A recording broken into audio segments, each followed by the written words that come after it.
Alright, let me get the Yeah. fucking... So I'm on now.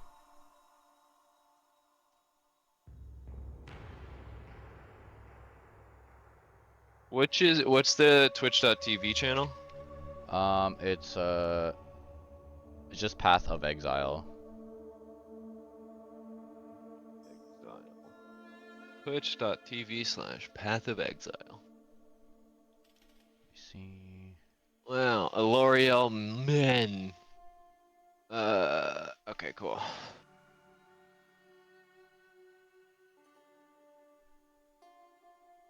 Let me put this one over to here. Let me put this one to here. Right.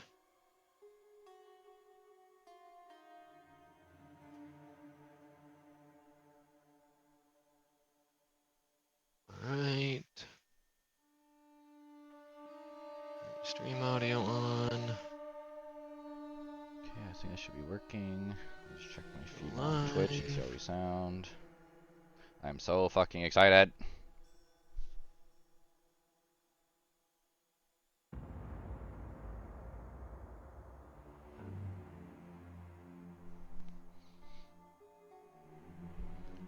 Alright, let's see how this sounds. Hello, hello.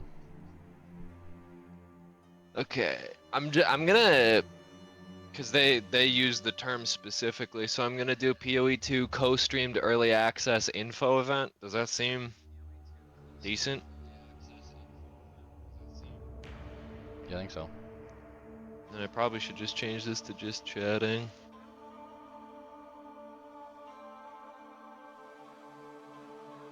Just chatting.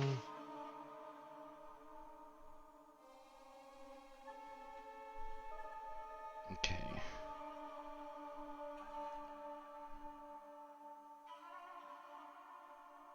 Alright, confirm and go live.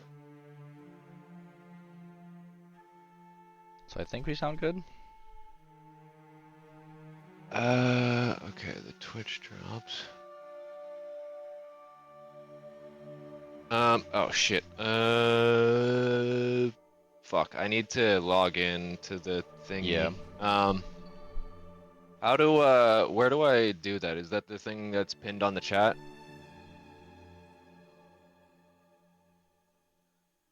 Sorry. I'm trying to text and do some other stuff at the same time. What'd you ask? Eh. Okay, cool. I can just pull it to the other page. There's a thing like pinned in the no, that's not it. Where do I log in to the stuff for the drops? When you click that link or whatever, it should bring you The live to, Twitch drops? Oh, okay. yeah, and that should bring you to the thing, and then on there it should say click this link to link your whatever, and then it should just bring you to a page where you have to put in your email, and then also just click switch it up on, or connect it to your Twitch. Is it your Twitch settings page? Okay, yeah. Click. You must log in to visit this area. Log in. Hey, real quick, let me just make sure this isn't showing up on stream. Okay, good.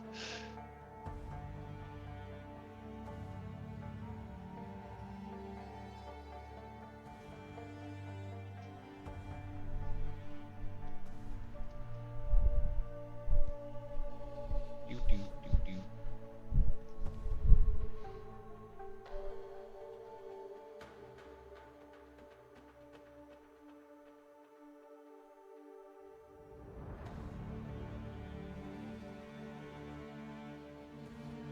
Wait, am I signing into my Path of Exile account? Yeah, so you want to do like your PlayStation 1 or whatever. Oh, I see. Glad you said that. So I I was mean, just signing into it. connect everything together, so I think it should be fine. And they did do the account merger, so if you've already connected your PlayStation and your Steam or whatever, that should be fine.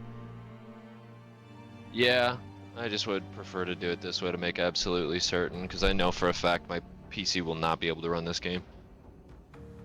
Okay, what the fuck?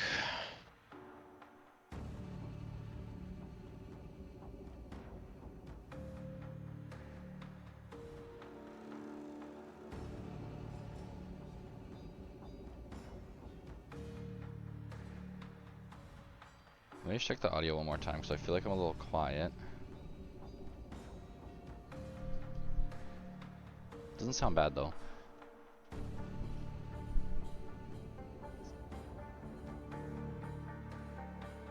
It's probably fine, honestly, but just.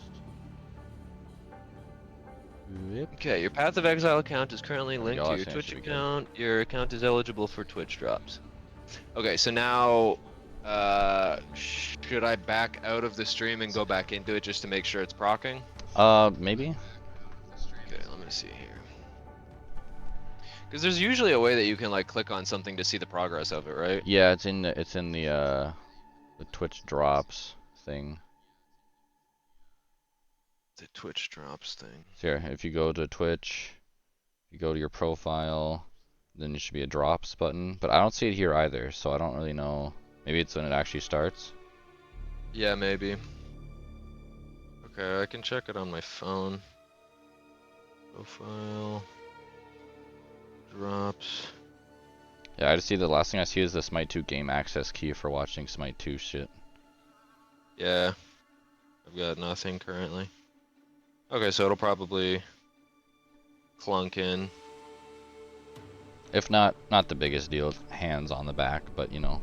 Yeah. Still, if we're It'd be gonna nice be to have free shit. on the stream anyway, you know? Oh, I'm so fucking excited. I don't care what they tell us, as long as there's enough information about early access and what they're gonna have, I'm gonna be happy. Okay, hold Like, on, I people gotta are get doing my... a whole bingo card of like, oh, are they gonna show the ascendancies? Are they gonna show the crafting? Are they gonna show new characters? Are they gonna introduce that the actual druid and the other character are coming right away to early access, but they were just like bluffing us, blah blah blah. What? That's what the fuck? I'm just happy to be here. Stream manager. Why can't I see my actual feed of my stream? And then it just... Who the fuck is this guy? Where the fuck? An advertisement, get out of here. I'm trying to Yeah, I'm watch the just gonna stream. fucking look my own name up on Twitch. Bruh, I got Scotiabank on the side of my screen. What the hell? Alright, do you mind just after I say test test doing the same thing? Okay. Test test. Test, test. Alright, I might have to turn up the audio of the actual stream itself once it gets started, but for now I'm just gonna leave it as is. Which I think it starts at like half volume when you go on Twitch, so you can very easily adjust it from there. Have volume and muted. But the good news is... Oh shit. I just clipped my mic, hold on. Okay. Alright, so if I stay at a... No, okay, turn it down a little bit more. Alright, if I'm talking at a normal volume right around here, it should be decent, but if I get any quieter or louder than that, it'll be a little bit too much. True. Where's my mouse? There's my mouse. I'm just gonna go ahead and... I feel like I should just collapse the chat, because, Yeah, whatever you see on your screen is what everyone can see on the stream, so... Yeah, but I just want the straight thing. There we go, full screen. Beauty. Awesome, and it's coming through perfectly. You can see my follower goal in the top right. Wonderful. Quality is the highest it can be. Cool. Also, I don't know if it works, but when I'm in Streamlabs, I can see that there is a audio level for the follower goal, which makes me assume that if I get a follower, it'll make a It'll make a noise, yeah. a notification noise.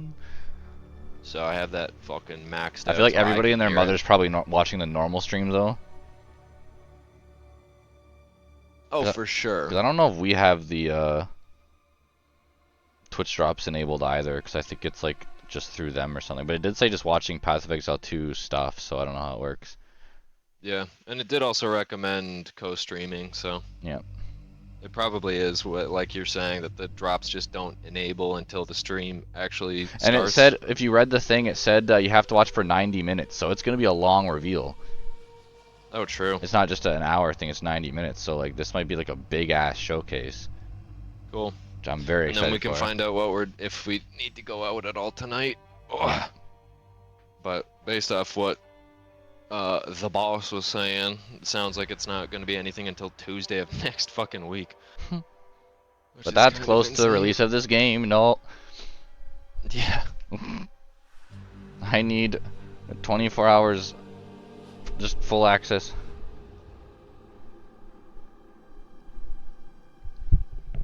Yeah, I mean, the thing is, we'll probably both be playing the shit out of it individually and together. Well, just launched my phone off my desk.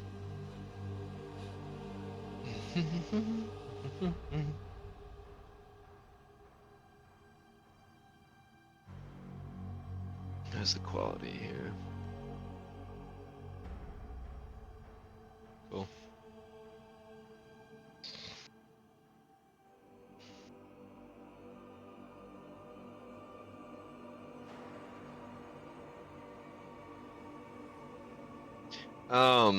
Did you set your stuff to just chatting, or did you set it to like Path I of actually put it on Exile? Path of Exile.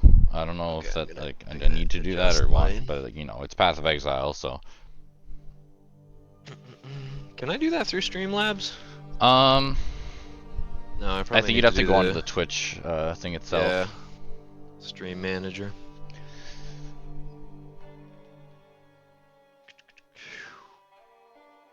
I really am excited to see what these supporter packs are, because it'll depend on how much money I want to spend on it. Yeah. I saw, Yeah, what because was I it, know I'm gonna be getting my money's worth no matter what. so It's I just guess, how much. what was it, Talkative Try was talking about how, like before there was like packs in the thousands for like people that really wanted to support, and they could make their own unique item to be in the game. Yep. And I guess this time it seems like some streamers got like a puzzle box that when they opened it, they are able to make a divination card, so that confirms divination cards are back in some Cool. way. But streamers There are we going to be go. able to make I their own updated it to divination be cards. Path of Exile 2. Oh shit, right. Let's see. Let's see, is this popping up properly now? It's still procking as just chatting. Maybe I need to reset my Twitch for it to recognize it. Where am I going here? Stream manager, there it is. Showing it correctly in the stream manager. Yeah, there you go, I'd updated. Cool. How do I change it on here? Oops. That's just Twitch.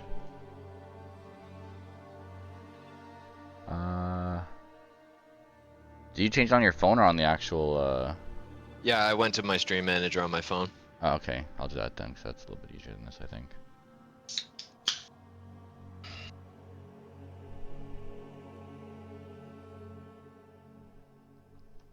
Cause yeah, I guess Path of Exile 2 Oh my would be god, a I'm better an card to buy. idiot. Oh, What? okay, no, I'm not. I just opened a lemonade, and then I look to my right and see that I have a half-finished lemonade. Well, guess I'm drinking a lot of lemonade.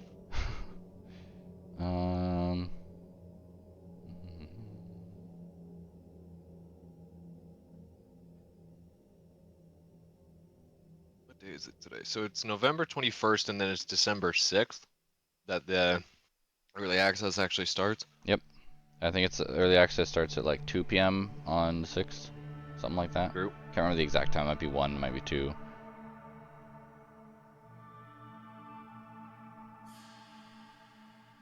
Oh, I just realized too.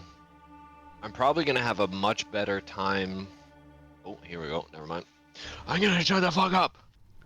Oh, I'm so excited. Oh, turn up the audio. Relic of the old world. Yeep. Ready your men, Captain.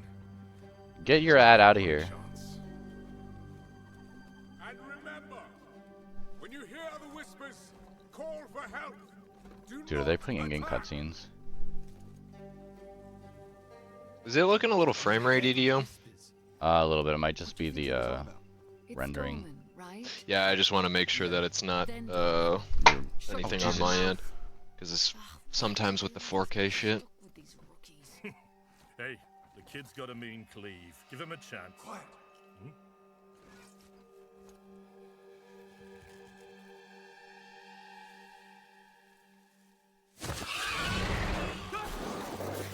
Oh, get dinged, bitch. God, I can't wait for this fucking. I know this is rendered cutscenes and shit, but it's just making me think of the like. Goddamn. Efficiency. Roshi's like, nice shot. I think I'm a bit behind you, but I don't know if I can change that. A mean cleave, It's probably because I Captain? reset my stuff when I was trying to get the Twitch drops to proc. Oh, whatever. I can't really Captain do anything about it. Uh-oh. Captain?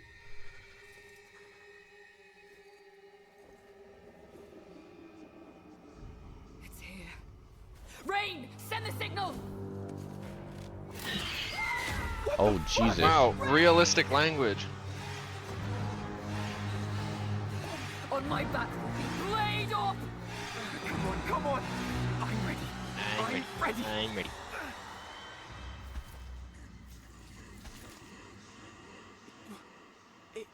It's a man. No, That's not a man. it's not. That's a Satan. So they keep showing this character. I don't know who the hell this is.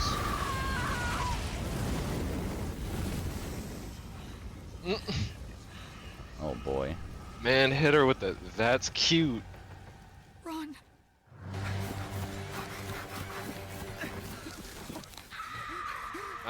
Here, just to test how far off we are from each other, he's standing up Land in out of the front. cloud right now.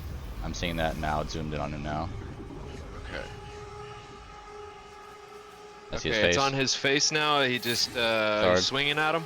No, I'm a little bit behind. Oh, Wait he a just hit second. his captain. Still behind? Yeah. Okay. Should I just like refresh or something? Oh, yeah, you should, because every time I pause and unpause, it's bringing me back to the live, so I can't even delay it a second to make sure that we're. Whoa, damn! Oh my god, they're giving me a whole ad, bro! Oh no! Fuck! This dude's using holy fire to stab him. Oh my god. What? Paying someone else's mortgage. He's looking at him. Twitch, I hate carefully. you. Stop this. Home savings account? Yeah, I think my girlfriend is talking. I about don't give a that. fuck, Well, Quest I'll Trade. already Get the fuck off my screen. Yeah, but this is like a tax-free investment account, so your money can make money faster. Get off my screen now. I'm not doing that again. Fuck off. You're definitely sacrificing this child. This very sweaty child. Okay, I see him opening a ball. Yeah, okay, you're now it's his head again. And now it's a gooey. What is it? Slice What in the neck, fuck? looking back at Captain No, on the ground. I'm still delayed. It's fine. Damn. Alright, well. Ugh. What in the fuck? Oh, God.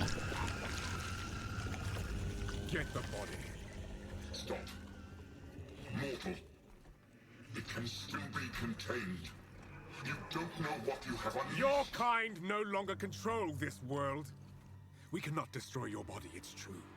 But you will watch as we destroy everything you have built. Bind him!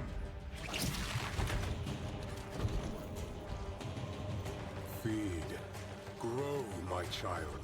Oh, I'll dear. make sure you can eat Ew. your food. The Ouroboros is everywhere. It's literally just dropping off the back Aw. and spreading. Oh, this idiot.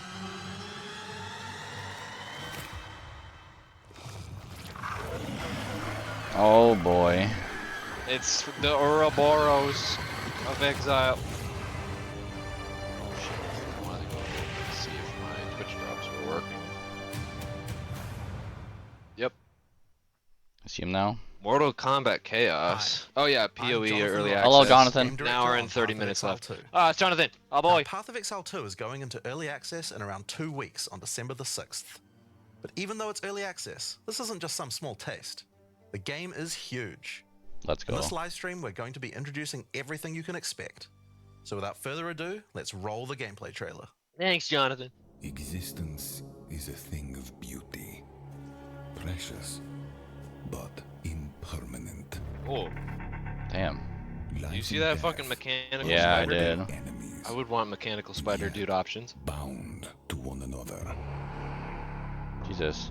The continuation of life must be protected at all costs. Ew, oh, Jesus Some Christ. have said my methods are brutal. Just a bit. Okay, Jesus This, Christ. I say, there can be no salvation without sacrifice. God, this game looks so fucking good. I'm so glad I got that fucking costume. I can't wait to just be a fucking Sith Lord looking motherfucker doing this shit. It's incredible. Just everything flows.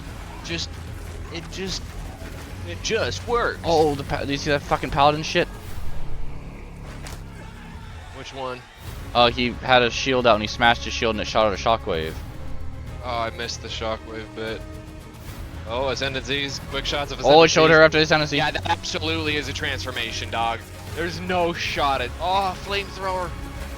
That you can move while using. See, that's gonna be the difficult part for me, is do I want to do physical or magical? Because like, come on, there's a... Whoa! Stop. There's a fucking time stop! We are faced This is so with the cool. end, Bro! Oh, we still got maps? and I will do I what definitely must. just clipped my mic on that one, but oh. Okay, what the Civilization. fuck is that? The map?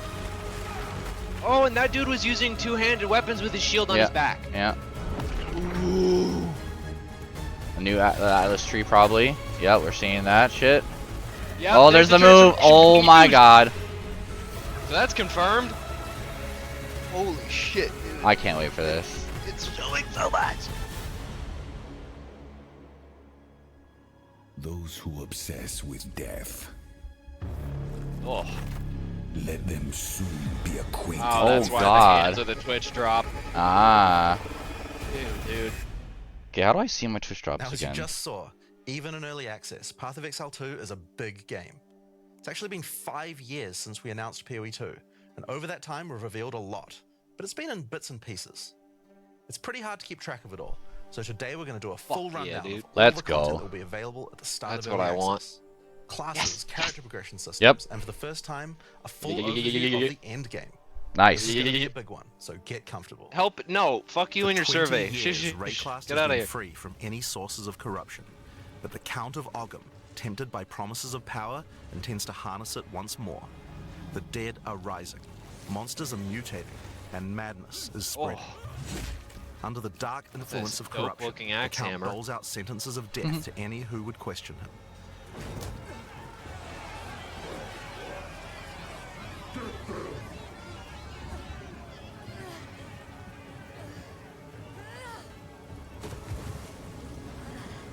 And this is where you find yourself at the start of PoE 2.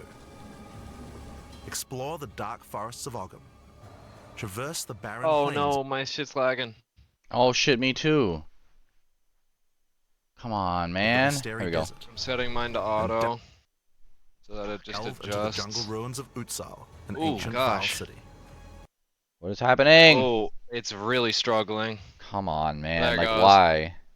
Oh, There are come on. Challenging monsters, hidden runes, Bro! lost camps and treasures. I'm seeing nothing like roaming 240p. merchants, and of course, Yeah, unique and it's bosses. freezing every No 2 two areas seconds, are the so same. that's probably It either falls our to you to internet track down the or seed of it's their corruption, stream The itself. source of all this devastation. The source of all this devastation. Oh my god, On it's the so way, you'll broken. face fearsome monsters, meet strange it's still- characters, Jesus forge unwavering Christ. bonds, and uncover lost civilizations. Come on. But first, you'll need to pick a class. Come on. Now, early access will initially have 6 classes. Come on, Let's have a look at them. please! Were you The breaking Monk is a Twitch? Like, what is fast and happening? furious melee fighter. He dashes in and out of combat, and his mechanics. Oh my There's god. 165,000 people watching this. Like all classes in PoE 2, There's you'll a want thing to use here, a low wide latency variety of toggle skills into the and mix and advanced match settings to different disable combos. low latency mode. It's 480, like, dude, come on. Oh my fuck. Do we need to stop streaming and just watch it and then do a fucking thing after the fact or not even care? Because this is fucking terrible. To get I new don't know skills, if that's what that is, To though. get new skills, you will first need to find skill gems. Using a Well, skill what is the gem chat will open saying? the gem cutting menu, which shows all Okay, the I've active skills turned my available in chat PoE 2. off. You can I choose see an sub with existing- Prime. Yay, okay. Subscribe with Prime. I can't even see it, just subscribe with Prime. It's just spamming through it. Blizzard DDoS, I'm seeing, yeah, they paused it. Yeah, technical difficulties, it's not us, Okay, it's not us. thank god. Yo, Jonathan must be like, are you fucking kidding me? I mean, it's 180,000 people, that's a shitload. It is, but like, you know, when Hassan has like almost 400,000, there's no problems. Alright, they're sorting it out, that's fine. So it's probably maybe something I on there, appreciate and though that they're like, hold on, what the fuck is this?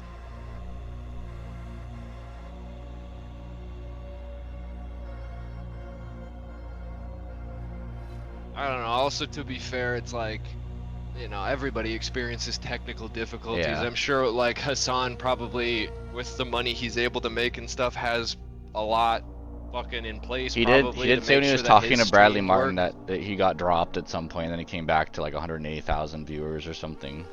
He said he got clapped by his internet provider or something. So. Yeah.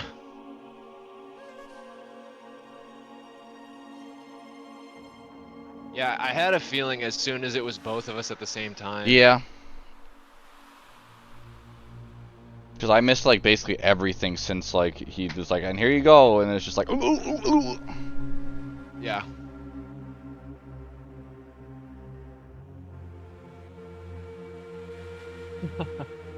Oh no, we've lost 3,000 people already. Oh dear. The impatience. So many people are still of some subscribing with people these primes. days. I'm like, hey, dude. All of them are saying login, PoE2 delayed. Well, the good news is Oh, the okay. Twitch drops are There still we go. rolling. Oh, they're restarting the cutscene? Oh, now we're back. No, we're not. What is Wow, happening? now. Oh, he's pulling back the video, I think. There are 21. Okay, I active just skills paused for and core unpaused so stats, that it would. So this just scratches the surface of the options that you have.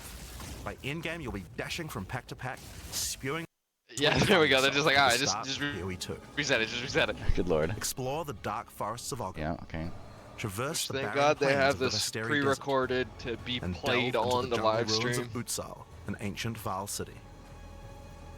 There are challenging monsters, hidden runes, Yeah, that's the lost thing, like, camps and because of how traders, dope this shit roaming merchants, looks, and of course, feels, and all unique that, I bosses. want to explore No this. two Yeah, I do areas are too. the same. I want to look around.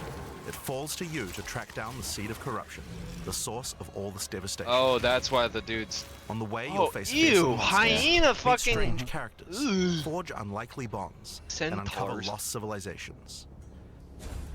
But first, you'll need to pick a class. Yeah, it's so funny that what we Now, saw with the early technical access will initially difficulties have that six happened. classes available. Let's have a look at them. What do you say? Oh, The fuck. monk is a fast and furious melee fighter. He said there's 6 He classes dashes in and out of available. combat and has mechanics that involve building up and keeping momentum. Like all classes in PoE2, you'll want to use a wide variety of skills to mix and match different combos. To get new skills, you will first need to find skill gems. Oh, Using a skill gem will crossbow, open spear, the gem sword, cunning bow, menu, which occult, shows all the elemental, active primal, skills available flail. in PoE2. Flail. You can choose an existing skill to level up, or choose to engrave a new one. Since this is a level 7 skill gem, even if you pick a new skill, it will immediately be level 7. So there's no harm in trying Oh, so out that means something the new. shield is just gonna have a whole The monk tree. primarily uses the quarterstaff. There are 3 schools of martial arts: lightning, ice. Do you have your stream quality set to And source auto? now.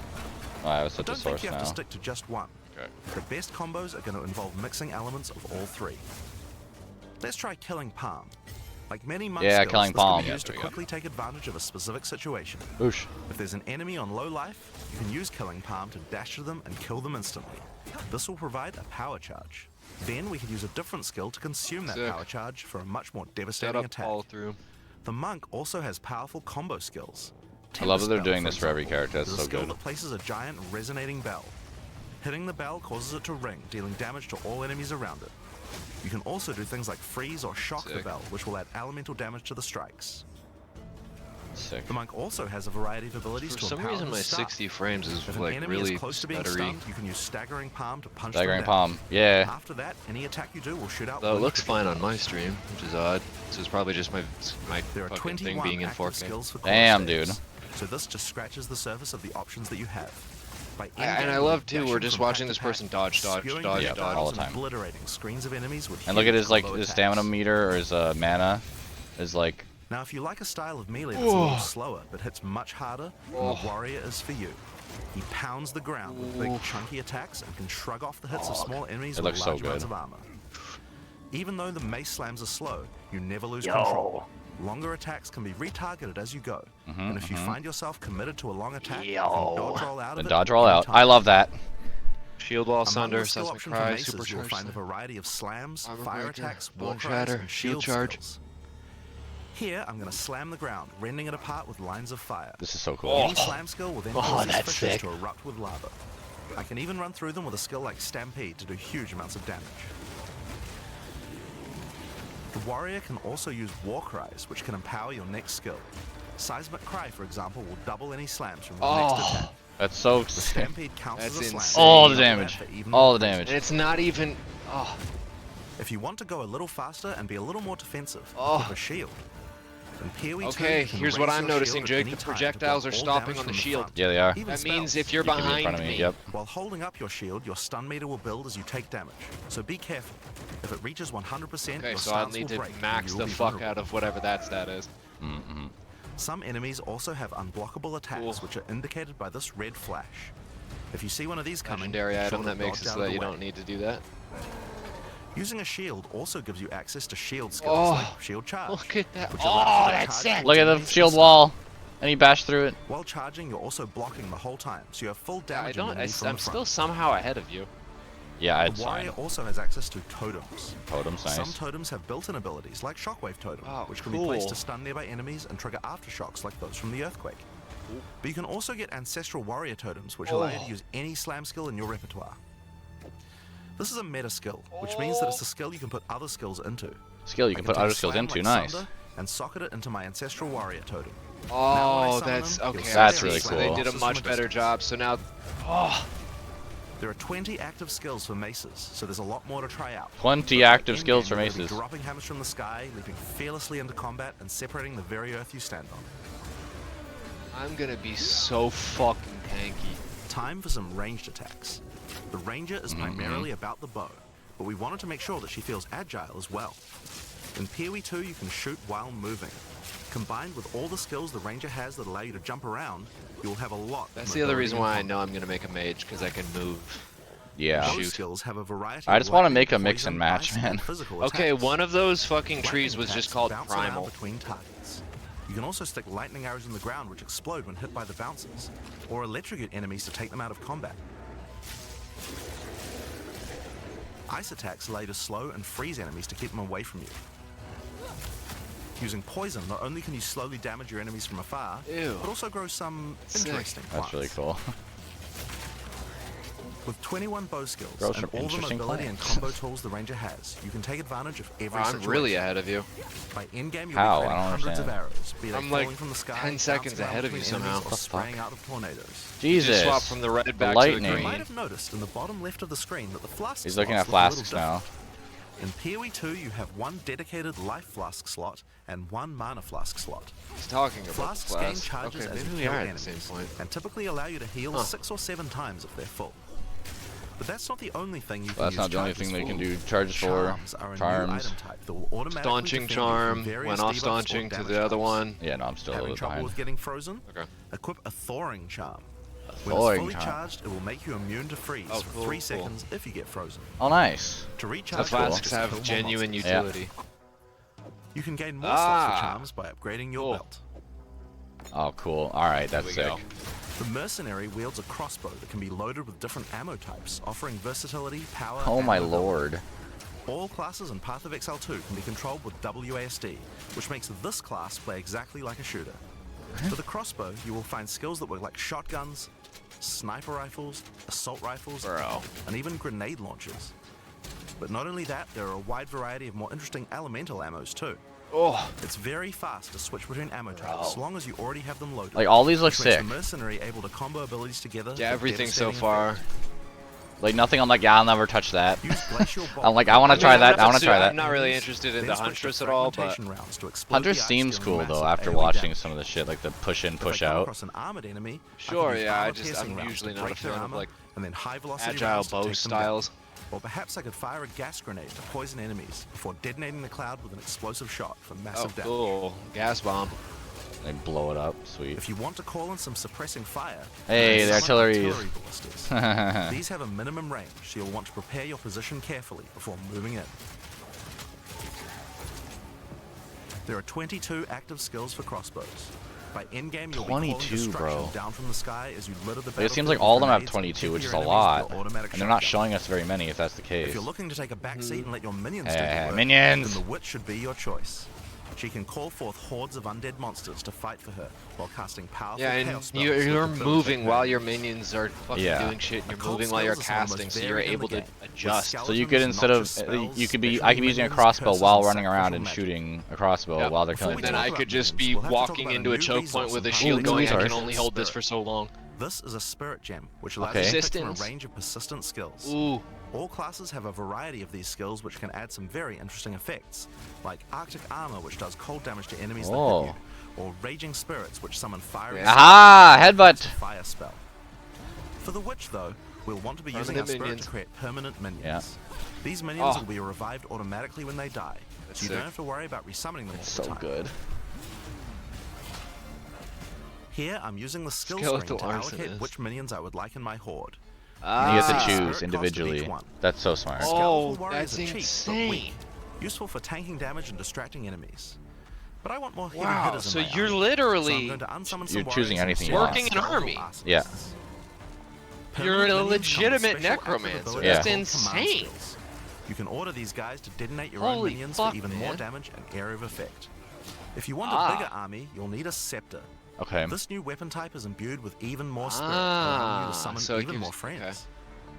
And if you want an even bigger army than that, you can take advantage of corpses to summon triple minions. Aha! But what can a witch do while her army is at work? Well, she has a range of chaos spells to spread disease amongst your enemies. Oh, the charge or on bone that skills to fucking impale. bone skill. Or, you know, you could curse them to make them weaker so your horde can take them down. There are 25 25 occult. active occult skills. By the end game, you'll be the leader He's of also the fearsome specifically army of the saying dead, consuming 25 everything in its path. active occult Yeah. spells. That's not including passive, that's not including The permanent. sorceress bends the elements to her Oh will. god, this Jesus. person's looks sick though Unleash too. devastation on her foes. This classic spellcaster weaves Oh. a flurry of elemental magic. But from again, above. like you can just play one class and just Look do at all the the pace shit. this person, I know, like, you're they're not even that sprinting. slowed down No. when you're casting. Fireballs, icy explosions, lightning looks really storms, good. You get the idea. Each I spell do is get the unique idea, and has Jonathan. many different ways to build and combo with others. Even with God, God, that different looks so elements. sick. The lightning is Like, fucking I'm probably awesome. just gonna end up Walk on is using a like burning line a that not only damages staff. Look at that and a lightning, sword. fucking fire lightning. Projectiles Bro. That's so Place cool. a wall and fire lightning sparks through it. They'll gain extra Like, I'm fire gonna damage. be a tanky caster, It's a dude. good idea Yeah. to take advantage of the ability to I'm gonna be a automatically crossbow swap caster weapons and use necromancer. certain skills. Having a special staff with bonuses to fire skills and another with bonuses to lightning skills can really power up a combo like this. The sorceress can also take advantage of powerful trigger gems. What does that For mean? example, you could grab the Cast and Ignite gem and use Oh. it with Firestorm. Aha. As you Oh, ignite enemies, the ew. counter will go up in the top left corner.